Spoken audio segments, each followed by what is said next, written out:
फाल्गुन मास के शुक्ल पक्ष की एकादशी की तिथि को आमलकी एकादशी के पावन पर्व के रूप में मनाया जाता है। यह पवित्र दिन न केवल भगवान विष्णु को आराधना को समर्पित है, बल्कि इसे रंग भरी एकादशी के नाम से भी जाना जाता है। मान्यता है कि इसी दिन से वृंदावन में श्री श्री राधा कृष्ण के विग्रहों को होली खिलाई जाती है और ब्रज में होली के उत्सव का विधिपूर्वक आरंभ होता है। हमारे शास्त्रों में आंवले के वृक्ष की उत्पत्ति की एक अत्यंत भावुक कथा मिलती है। जब भगवान विष्णु की नाभि से ब्रह्मा जी प्रकट हुए, तब उन्होंने भगवान की घोर तपस्या की। ब्रह्मा जी की भक्ति से प्रसन्न होकर श्री हरि अपने दिव्य चतुर्भुज रूप में उनके समक्ष प्रकट हुए। अपने भक्त के प्रति अगाध वात्सल्य के कारण भगवान की आंखों से प्रेम की अश्रु छलक आए। जब वे अश्रु की बूंदें धरती पर गिरी तो उनसे आंवले का वृक्ष उत्पन्न हुआ। कुछ शास्त्रों में इसे प्रभु की योग शक्ति और थूक से उत्पन्न भी माना गया है।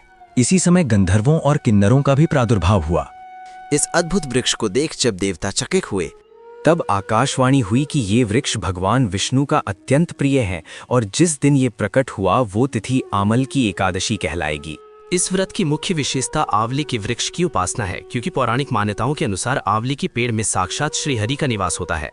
प्राचीन काल में विदिशा नामक एक अत्यंत वैभवशाली और मनोरम नगरी थी, जिसकी सुंदरता स्वर्ग के समान थी। उस नगरी के शासक राजा चित्ररथ थे, जो एक धर्मनिष्ठ, न्यायप्रिय और भगवान विष्णु के अनन्य उपासक थे।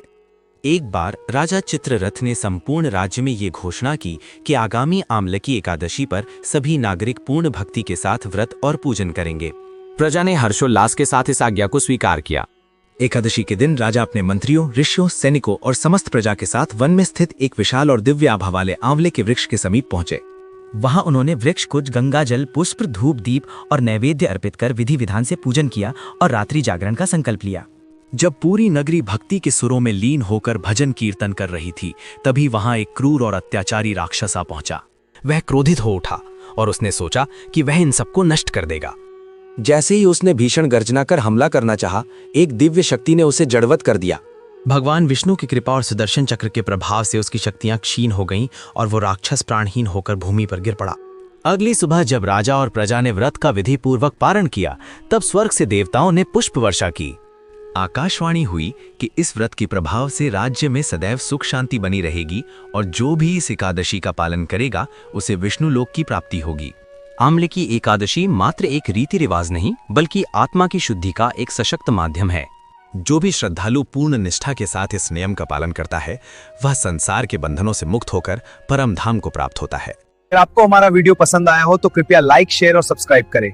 जय हिंद, जय भारत।